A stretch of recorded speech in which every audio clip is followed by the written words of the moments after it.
Get ready for the dictation. 3, 2, 1, start. This question, sir, in my humble opinion, should be viewed from a different angle from which it was looked at and discussed here yesterday. It is true that it is correct in principle that the railways, whose entire capital at charge is drawn from the general revenues, should be able to make a good contribution to the general revenues, but in applying this principle, care must be exercised. If we are looking at railway systems in advanced countries like the United Kingdom or the United States of America or any such countries, this principle no doubt could be applied on all fours.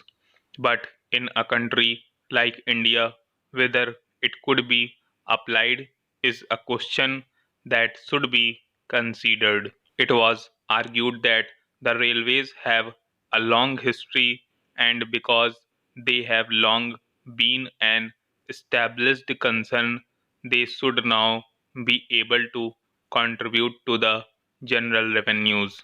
Although it is true that the railways are a long established concern, still the circumstances under which the railways were run are not being examined here. The railways, as we all know, before independence, were run not on a welfare state basis, but they were run on the system of strategic lines. When the railway lines in India were formed, it was not the question of developing economic resources, it was not the question of linking up industrial centers, it was not the question of linking up the railway system with pilgrim centers or centers of density that prompted the authorities, the private companies, to start the railways in India, but it was the strategic concern of the British government then that prompted these companies to form railways. The question of arriving at a correct pattern of railway system from the point of view of developing and exploiting the natural resources of the country, from the point of view of developing the backward areas of the country, is still there to be examined and to be attended to. Well, from this point of view, as anybody can see, there is much scope for developing the railways. In fact, there is so much pressure on Honorable the Railway Minister for new lines that one will be at a loss as to where to find the resources from.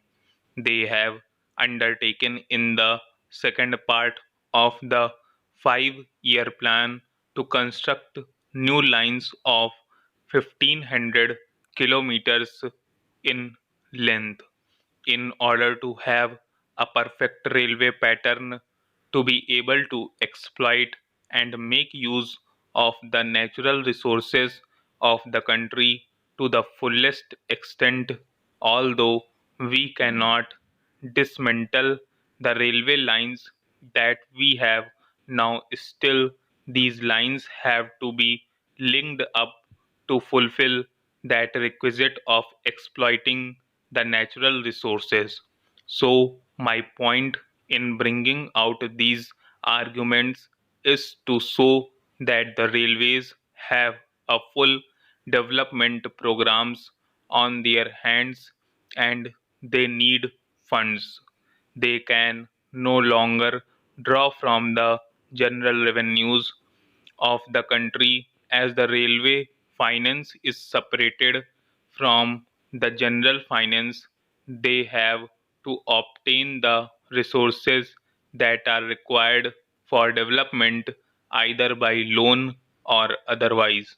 There is the other need also to be examined in this connection, the need of passenger amenities, both inside these houses of parliament as well as outside. It has been agitated that passenger amenities are required to be given in a larger and larger number. The second class passengers before independence did not get adequate amenities. In fact, the condition of the bogies, the condition of the waiting rooms, the condition of catering facilities, and the condition of housing, all these things needed much attention. Although the railways have now taken up the amenities program, and according to the recommendation of the convention committee, we are now earmarking rupees 3 crores per annum for this purpose. Still, I think it is totally inadequate. The railway administration has now recognized the fact that greater and greater passenger amenities are to be given, but they are not going on the right lines. I may make this statement clear by saying that they are not following proper lines with regard to the amenities that are to be given. I will take just one example and point out how they fall short of the requirements. Well, the question of providing waiting halls for second class passengers has been a much mooted question, and that naturally gets a top priority in the amenities program. Well, the so called waiting halls that are now provided are like this. The halls are there, the exit gate from the platform opens into the hall, and the entry gate into the platform opens into the hall. So much so that, in fact, the hall is only a passage. When people come and go, how can the second class passengers take rest here? That is a question which I have not been able to understand. Secondly, for the passengers who have to wait for a number of hours in these halls, necessary sanitary facilities should be provided. Now, the sanitary arrangements may be inside the platforms where the waiting passengers cannot go, and if they go and commit nuisance outside, the policeman will be there to haul them up and prosecute them under the police regulations for committing nuisance. So it is not imagined that when passengers are required to wait for 10 hours or 12 hours in these waiting halls, they should have some bathrooms facilities as we have for first class or for higher class passengers. That thing has not been visualized. Even for our cattle sets in our houses, we have doors and windows, but here for these second class waiting halls, there is neither a door nor a window nor an enclosure. This I say to draw the attention of the authorities to think of these amenities in their proper proportion. Their estimate of the requirements of funds for these amenities is an underestimate. The needs for increasing the amenities are large. Stop.